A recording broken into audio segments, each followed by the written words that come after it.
안녕하세요. 마법의 독서육아의 저자 성지혜입니다. 저는 오늘 꿈, 행복을 위한 묘약이라는 주제로 여러분 앞에 섰습니다. 이 강연으로 많은 분들이 꿈을 찾아 가셨으면 좋겠습니다. 그러면 제가 강연을 시작해 볼게요. 여러분들은 혹시 어릴 적에, 학교 다닐 적에 가슴 벅차게 뭔가 하고 싶은 꿈이 있으셨나요? 그러면 그 꿈을 이루고 계신가요? 아니신가요? 저는 지금 그런 꿈을 이루어가는 과정에서 제가 어떻게 꿈을 꾸었는지, 그래서 여러분들에게도 나도 저 사람처럼 꿈을 꿀 수 있겠구나, 이런 희망을 주기 위해서 이 자리에서 이야기를 해보고자 합니다. 저는 학교 다닐 때 그리고 어렸을 때 꿈이 없는 사람이었습니다. 꿈이 가진 사람들이 굉장히 부러웠어요. 뭔가 가슴 벅차게 뭔가를 하고 싶어 하는 사람들을 보면 저 사람들은 뭐가 저렇게 하고 싶을까? 뭐가 저렇게 되고 싶은 거지? 궁금했어요. 그런데 저는 그런 꿈이 없었고, 저희 부모님께서 항상 어릴 때 대학을 가라고 하셨습니다. 이유는 다 아시겠지만 대학을 가야지 좋은 직장을 갖고 그리고 좋은 삶을 살 수 있기 때문이었겠죠. 그래서 저는 학창 시절 때 뭐 그렇게 공부를 열심히 하지는 않았지만 그래도 대학을 목표로 공부를 하는 아이였습니다. 그렇게 대학만을 목표로 공부를 하고 제가 대학을 가고 그리고 취직을 해서 평범하게 살다가 두 아이의 엄마가 되었습니다. 그냥 너무 평범하게 그런 사는 삶이었어요. 이거는 제가 육아를 하면서 보게 된 저의 민낯입니다. 저는 제가 이렇게 인성이 나쁜 사람인지 몰랐습니다. 아이들에게 평소에는 아우 내 새끼 그러다가 아이가 물만 쏟으면 저렇게 마녀처럼 변하는 아주 무서운 엄마였어요. 다른 엄마들은 아이들을 너무 사랑스럽게 키우더라고요. 그런데 저는 난 왜 이렇게 성격이 이래? 나만 왜 이런 거야? 이렇게 자괴감이 들 정도로 육아하는 게 너무 힘들었습니다. 육아하는 게 너무 힘들어서 주변에 보면 조기 교육이다, 영재 교육이다 많이 시키잖아요. 저는 정말 30이 넘어서 아이를 육아를 했지만 이 아이들을 어떻게 해야 되는지 그냥 허둥지둥 대기만 하면서 교육은 생각지도 못하고 그냥 먹이고 이쁘고 씻기고 이 정도만 하는 정말 미숙한 엄마였습니다. 그래서 너무 안 되겠다 싶어서 육아서를 읽기 시작했어요. 그리고 육아서로 육아를 조금씩 배워나가기 시작했습니다.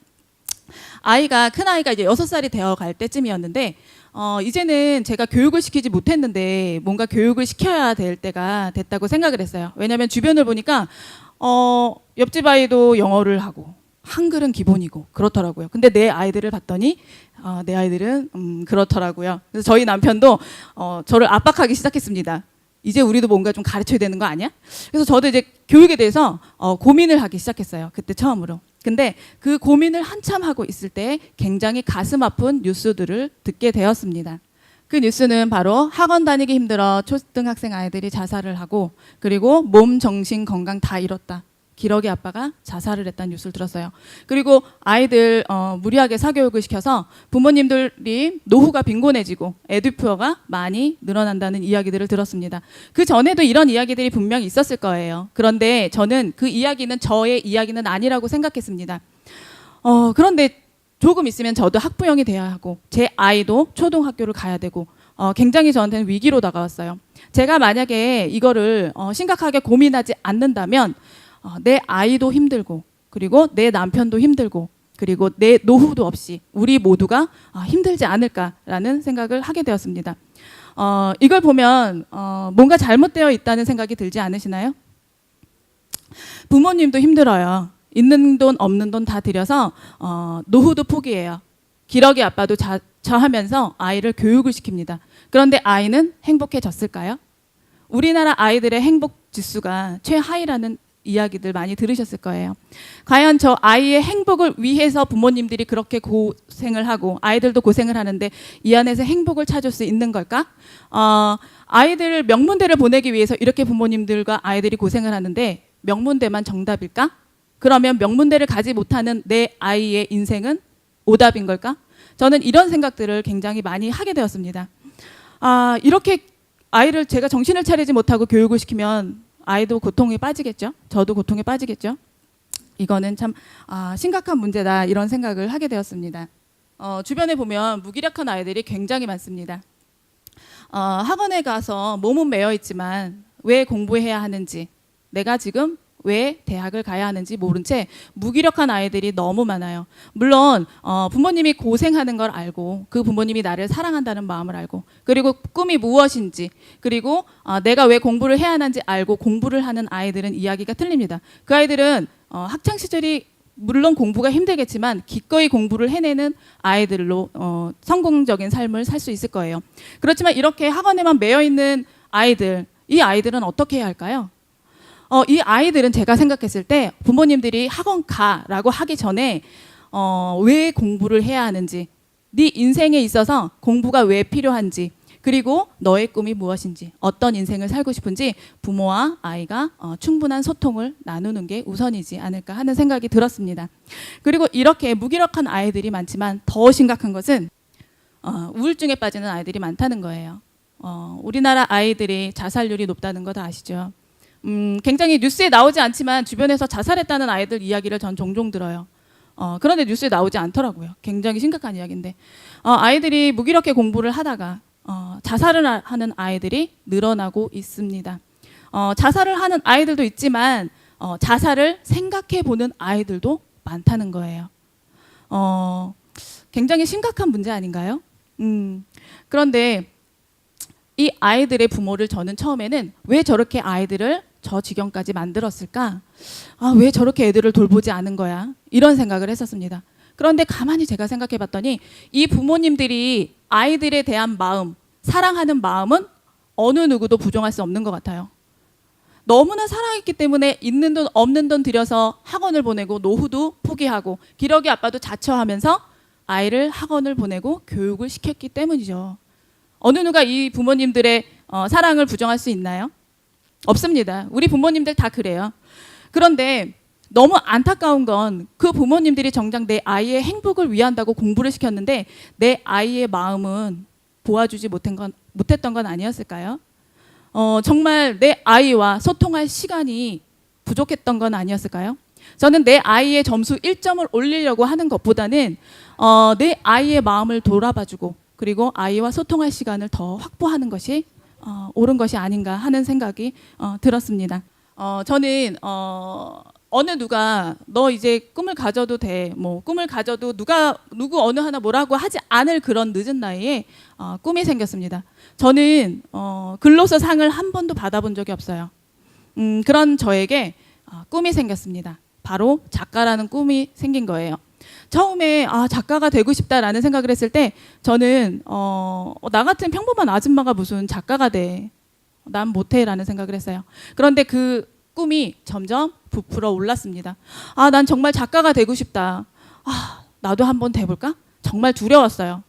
그런데 저는 꿈을 향해 나아가기로 결심을 했습니다. 그리고 꿈을 향해 한 발 내디뎠어요. 그 한 발 내디뎠을 때 저의 그 가슴 떨렸던 기분 그리고 그 두려웠던 마음을 저는 잊을 수가 없어요. 그리고 정말 평범했던 아줌마였던 제가 이렇게 프로필 사진을 찍는 사람이 되었고 저는 사람들 앞에서 이야기하는 게 굉장히 두려웠던 사람이었습니다. 그런데 이렇게 사람들 눈을 보고 강연하는 게 굉장히 즐거운 사람이 되었어요. 저는 꿈을 꾸면서 제 인생에 많은 변화가 생겼습니다. 저는 사실 아이들을 키우면서 열심히 육아하려고 했지만 사실 저에게 있어서 그 하루하루는 무의미했어요. 그런데 제가 꿈을 꾸면서 제 하루하루가 의미 있는 하루로 채워지기 시작했습니다. 그리고 그 전에 저는 다른 사람들의 시선에 좌지우지 되는 사람이었어요. 그래서 제가 하고 싶은 대로 살지 못했던 사람이었습니다. 그런데 꿈을 꾸면서 저는 제 인생을 주도적으로 살아가기 시작했습니다. 정말 가슴 벅차고 정말 행복했어요. 저는 제 아이들이 꿈을 꾸고 그리고 저처럼 주도적인 삶을 살았으면 좋겠습니다. 그리고 이 육아 방법이야말로 최고의 육아 방법이 아닌가 하는 생각이 듭니다. 이 아이는 제 아들이에요. 초등학교 2학년인데 이 아이는 원래 꿈이 요리사였습니다. 동생은 꿈이 가수예요. 얼마 전에는 작가가 되고 싶다고 하더라고요. 그러더니 캠핑에 갔을 때 저렇게 아빠 노트북으로 열심히 작품 하나를 썼습니다. 제목은 당근들의 왕국이에요. 당근과 토끼의 한판 승부가 벌어지는 아주 재밌는 이야기였습니다. 그리고 아들이 저번에 아이들이 하는 이야기를 들었어요. 오빠가 꿈이 요리사고 동생이 꿈이 가수인데 노래하는 식당을 차려보자고 둘이 계획을 세웠습니다. 그리고 돈이 없어서 맛있는 걸 먹지 못하는 사람들에게 일주일에 한 번씩 무료로 음식을 나눠주겠다는 계획도 세우는 걸 들었어요. 메뉴는 본인들이 좋아하는 거예요. 김밥, 떡볶이, 짜장면 이런 걸. 저는 이 이야기를 들으면서 너무 뿌듯하더라고요. 너무 뿌듯하고 기분이 좋았어요. 제가 이렇게 꿈을 꾸면서 저도 두려웠지만 꿈을 향해 나가면서 제 인생을 주도적으로 살면서 굉장히 제 인생이 달라졌는데 저희 아이들도 저의 모습을 보고 꿈을 꾸고 그리고 실패를 하더라도 이겨내면서 주도적인 삶을 살지 않을까, 그렇게 꿈을 꾸면서 가슴 벅찬 삶을 살지 않을까 하는 기대를 해봅니다. 굉장히 유명한 광고가 있죠. 부모는 멀리 보라 하고 학부모는 앞만 보라 합니다. 부모는 함께 가라 하고 학부모는 앞서 가라 합니다. 부모는 꿈을 꾸라 하고 학부모는 꿈꿀 시간을 주지 않습니다. 당신은 부모입니까? 학부모입니까? 여기 계신 부모님들은 부모이신가요? 학부모이신가요? 주변에 제가 둘러보면 부모보다는 학부모가 되어가는 분들이 굉장히 많은 것 같아요. 만약에 학부모가 아닌 부모가 많아진다면 우리나라 아이들의 행복 지수가 올라가지 않을까요? 아이들이 우울한 아이들이 줄어들지 않을까요?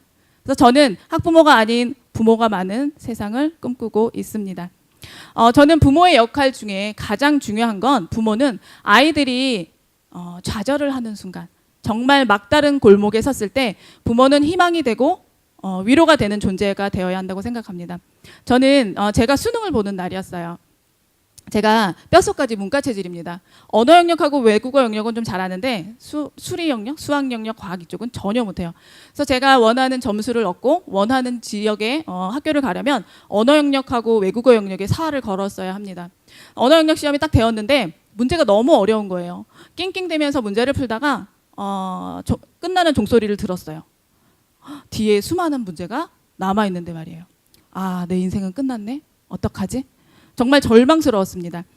그래서 울다가 두 번째 시간이 되었어요. 수학 못하는데 또 시험이 어렵더라고요. 그래서 어떡하지? 언어 영역도 망했는데 이것도 망했네? 배가 꼬이기 시작했어요. 그래서 배가 아파서 낑낑대다 화장실을 들락날락 하다가 저는 또 시험을 망쳤습니다. 정말 하늘이 노래지고 하늘이 무너지는 기분이었어요. 왜냐하면 저는 제 인생의 목표가 대학교였기 때문이었던 것 같아요. 그렇게 점심시간에 전 울다가 이런 생각이 들었습니다. 어차피 마지막까지 시험을 본들 내가 원하는 대학을 가지 못할 텐데 나는 제대로 가지 못할 텐데 내가 시험 보는 의미가 있나? 나 그냥 도망가 버릴까? 나 여기서 뛰쳐나가 버릴까? 이런 생각이 들었어요. 근데 그때 제 눈앞에 아른거리는 모습이 있었습니다.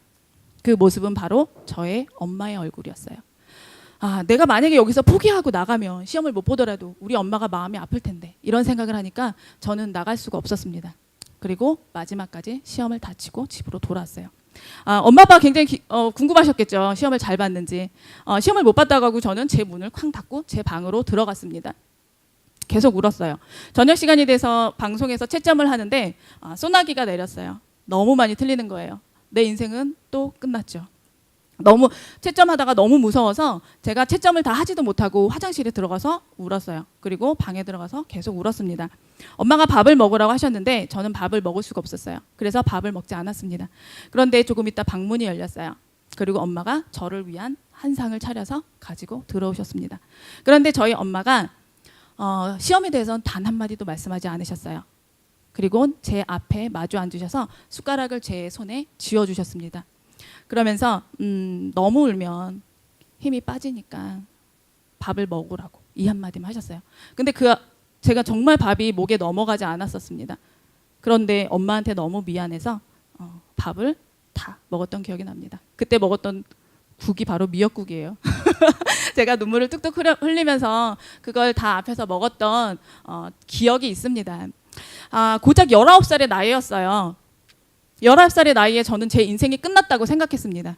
그런데 지금 제가 그 2배 이상의 삶을 살고 뒤돌아보니까 그 실패가 과연 실패였나? 라는 생각이 들어요. 그 실패로 저는 많은 생각을 했고 그리고 저희 부모님의 사랑으로 다시 도전하고 그리고 다시 앞으로 나아가서 이렇게 누구보다 행복하고 멋지게 삶을 살아가고 있습니다.